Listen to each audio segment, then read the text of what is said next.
నిజానికి దీపం వెలుగులోనే మనం ఇతరులకు కనిపిస్తాం. మంచితనం దీపం లాంటిది. అది మనలో ఉన్నంత వరకే మనం ఎవరికైనా కనిపించేది. 100 నియమాలు పాటిస్తూ పూజించడం కంటే, పవిత్రమైన మనసుతో ఒక్క దండం పెట్టినా చాలు. నిజంగా భగవంతుడిని సంతోషపరిచినట్లే. మన దగ్గర ఏమీ లేనప్పుడు ఆకలి వెంటాడుతుంది. అన్నీ ఉన్నప్పుడు ఆశలు వెంటాడుతాయి. నీ వెనక మంది ఉన్నారని మిడిసిపడకు. వెన్నుపోటు పొడిచేవారు వెనకే ఉంటారని మర్చిపోకు. జీవితంలో ఎవరినీ తగ్గించి మాట్లాడకూడదు. ఎవరినీ బాధించకూడదు. ఇవాళ నువ్వు శక్తివంతంగా ఉండొచ్చు. కానీ కాలం నీకన్నా శక్తివంతమైనదని గుర్తుంచుకో. ఒక్క చెట్టు నుంచి లక్షల అగ్గిపుల్లలు తయారవుతున్నాయి. లక్షల చెట్లను బూడిద చేయడానికి ఒక్క అగ్గిపుల్ల చాలు. సులువుగా దొరికేది ఏదైనా విలువ తక్కువగానే ఉంటుంది. కష్టపడి సాధించుకున్న దానికే విలువ ఎక్కువ. అది బంధమైనా, బాధ్యత అయినా, డబ్బు అయినా. ఈ రోజుల్లో పచ్చనోటు ముందు బంధాలు పల్చబడిపోతున్నాయి. ధనం ముందు గుణం గుడ్డిదైపోతుంది. ఆస్తుల ముందు ఆప్యాయతలు ఆవిరైపోతున్నాయి. ఊహిస్తూ జీవితాన్ని రాసుకోవడం చాలా తేలిక. కానీ జీవిస్తూ వాస్తవాన్ని మోయడం చాలా బరువు కదా. అవసరం, అవకాశం, అవమానం జీవితంలో చాలా నేర్పిస్తాయి.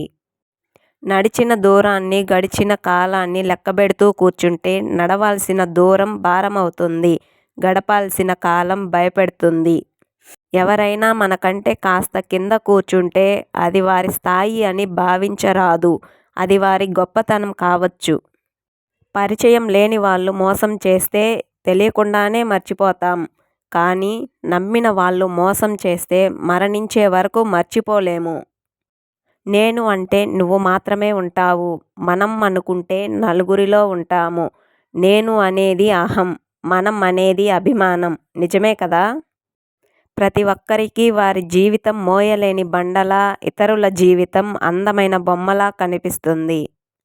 బ్రతికే ప్రతి క్షణం మనల్ని ప్రేమించే వాళ్ళతో బ్రతకడమే జీవితం.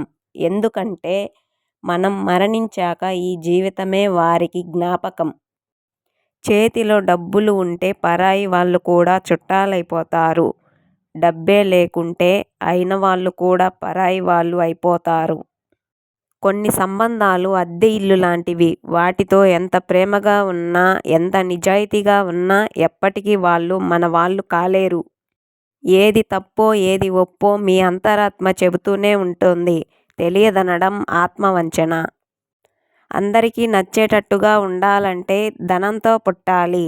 అందరికీ అవసరం కావాలంటే అబద్ధంగా మారాలి. అందరికీ ఆకర్షించాలంటే పుకారుగా మారాలి. నువ్వు నువ్వులా ఉండాలంటే నీ మనసు చెప్పిన మాట వినాలి. భర్తకు ఎన్నో పనులు ఉండొచ్చు. కానీ భార్యకు మాత్రం భర్తే ప్రపంచం. ఉన్న ఆ ఒక్క ప్రపంచంలోనూ ఆమె సంతోషంగా గడపలేకపోతే అంతకంటే నరకం ఉండదు.